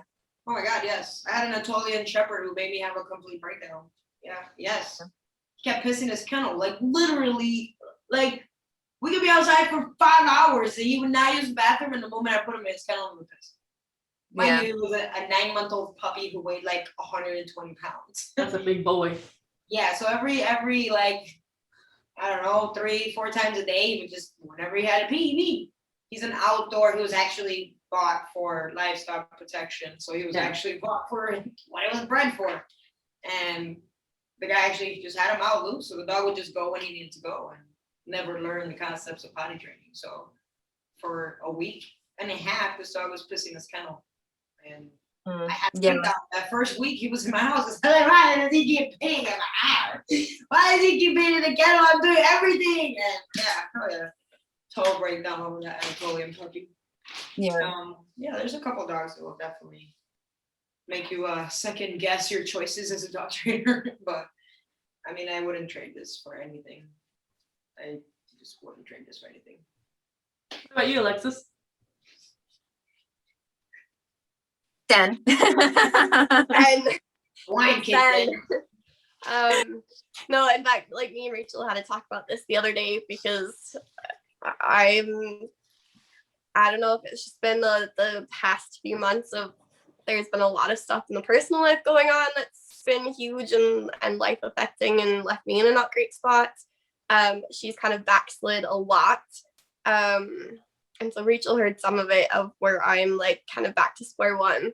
But I feel okay about it for the most part, and still just want to send her off for training. But I'm like, no, I can do this. Probably the first 6 months of owning her, like from 9-week-old puppy till she was 6 months old, I was like, oh dear God, what have I gotten into? I am not fit to be a dog trainer. I have no business teaching other people's dogs anything. Will the breeder take her back? Like, I was totally like, my entire confidence was shaken. And this was after like dealing with a German Shepherd that wanted to eat other dogs. I was like, I would take that any day over puppy Sen. Like, she was horrible. And it was my first puppy as an adult. And I think that was a lot of it, was my first puppy as an adult. And at that point had a couple of years of only being allowed to use positive only training. And because she was a puppy that went to work with me, still had to just use positive training with her 99% of the time, which doesn't work for working line German Shepherds, just FYI. And so yeah, the first 6 months of having her, I was just like, cool, so you should stop training dogs, you should find a desk job somewhere, find a different profession, go back to school, do something else. Like, you're obviously not cut out for this. Now I love her to death, wouldn't trade her for the world. She's a pain in my ass still. So working through a whole She's lot. so beautiful. She is beautiful, but she's a beautiful pain in the rear. Like I said, this morning was like 4 or 5 hours of her just whining and barking and crying and laying on place crying, and You're gonna have to come see me. yeah. So we're going through a rough spot right now, but I feel more confident in handling it. I just have to kick my ass into gear. But yeah, puppy Sen completely shook my confidence. To the point like other dogs I was working with, owners kept being like, "Are you okay? Like, what's going on?" Oh, I'm having a right breakdown now?" because of my dog. Because I was like, stuff that I normally was like, "Oh yeah, this is no problem." I suddenly was like, "Well, is this the right way to do it? Are we doing this right? What am I doing?" Like, it completely shook me for a hot minute, and now I'm like, okay, what else is life gonna throw at me with dogs? Because Everything else has been so easy, huh? like now it's like you hand me a client dog and I'm like, oh my God, this is amazing. This is so much easier than break home. So I was like, oh, like, is this what training dogs is actually like? Like, do most dogs really just get it like this? And like, they're this, like, one. Is this what normal people's dogs do? Right? That's what most people's dogs do. And I guess I'm comfortable enough with training that life threw me a food aggressive cat. So that's the next challenge.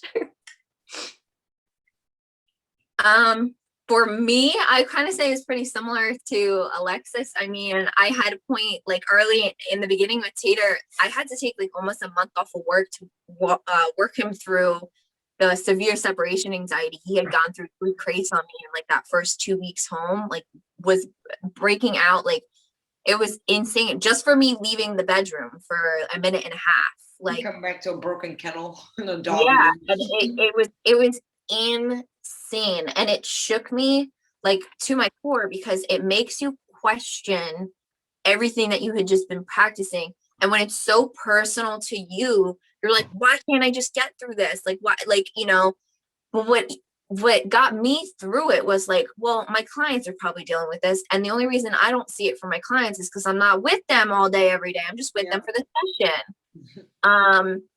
And of course the dog behaved for the most part in the session, you know, because they were like, who are you? Like, you're a weirdo, like, and they're just like being like hesitant.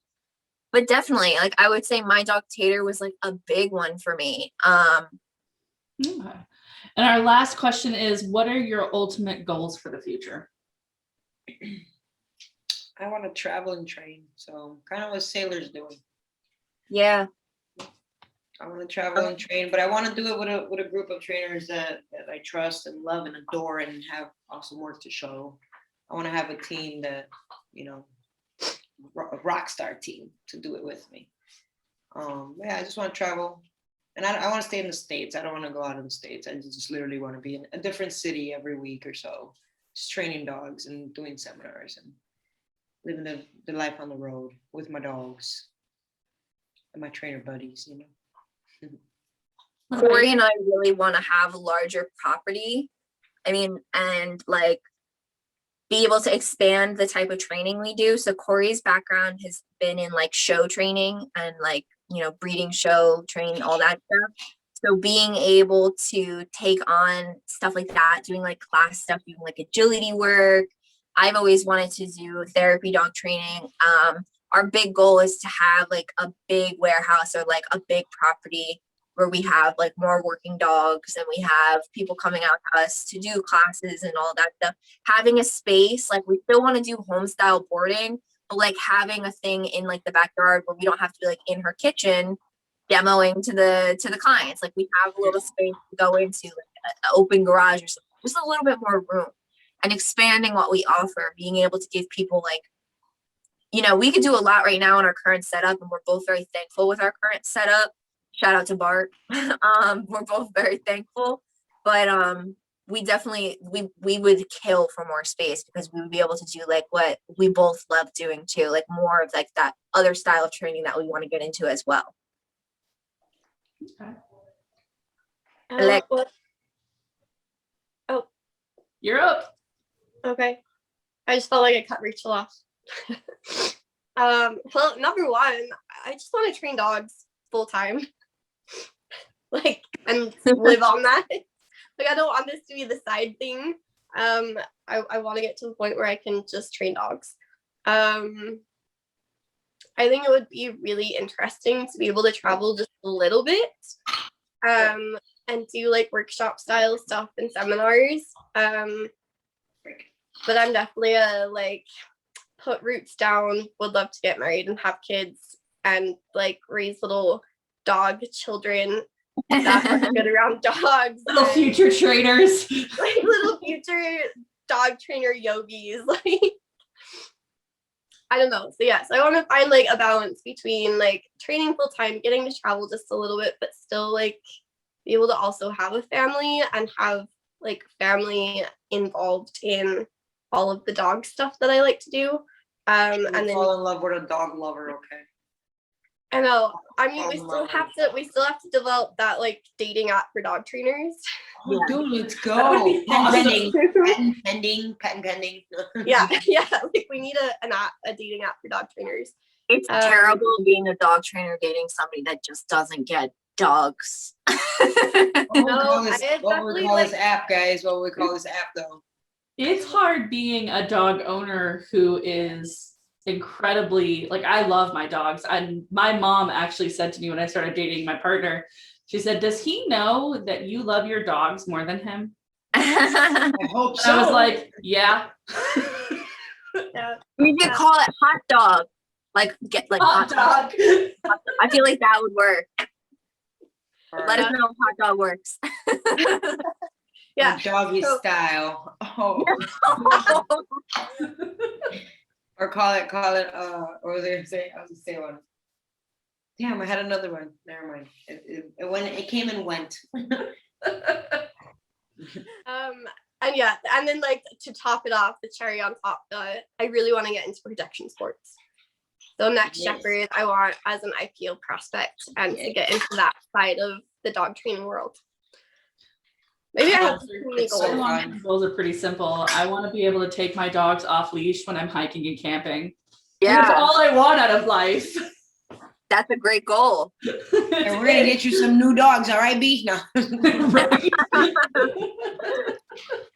No, and I mean that I actually want to bring a little light to that because that is a lot of people's goals, and it may be possible with Sky, but it may not be possible with your boxer. I mean, it may be possible for one dog, but not both dogs, and you have to be ready to accept that you know I'm not gonna lie, Sky's my one of my favorite. dogs may never be able to be off leash, and the other one may be able to be off leash.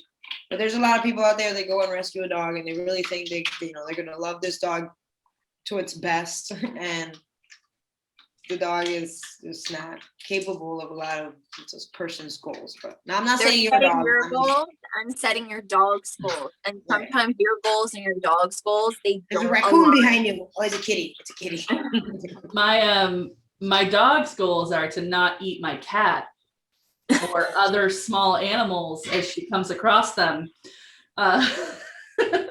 My goals is Good goals there. she's Some the good one I goals want to be able to reliably have off leash, but she's also the one of my dogs that has the highest prey drive. She's Yeah. like, delicious squirrels. The cat looks like a squirrel. Close enough. The squirrels actually do have like this contract against dogs. I don't know if you guys know about that. There's like this whole rivalry They thing throw that's things at her. legitimate. It's legitimate between squirrels and dogs. They throw things at her. Squirrels are mean. They taunt the dogs. They know they are faster, so they stand there and they kind of wait till the last minute. All right, so that is, I think, all the questions that we have the time to go through today. We have so many more to go through, That means we have so many more episodes to come. but we have so many more episodes that I'm not terribly worried about it. But those were a lot of the more personal ones. I didn't ask a couple like, what is a Klekai? Because Google. Google Klekai. They're cute. They look like tiny versions of what's behind Norca. Yeah, look them up. That's a question from my company. Look up our company, Trina Hills. Klekai are on our logo. We kind of work with a lot of them. So if you want to know more about some Klekai, look up Trina Hills. They're freaking cute. No lie. They're super cute. They're little devils. So are huskies. They're just larger versions of devils. Yeah. But I think that's all we're going to cover for tonight. We're going to have a pretty lengthy first episode, but I don't care. And I don't think anybody else is going to either. Do you guys have anything else you want to add in before we rocket ship out? No, this was great. No, I think Just make sure you cut out the wine giggles in the middle of that. Save that for the bloopers. I'm going to turn the wine giggles into a That'll be on the Patreon's page. Blooper reel. Okay, so you can find us all over social media. Everything is Let's Talk Dog Podcast, whether it's Instagram or Facebook or Patreon or TikTok. I don't remember what else we were on. I think you covered them all. And we do have a website. Our website is letstalkdogpodcast.com. And you can actually find everything else is linked off of that website.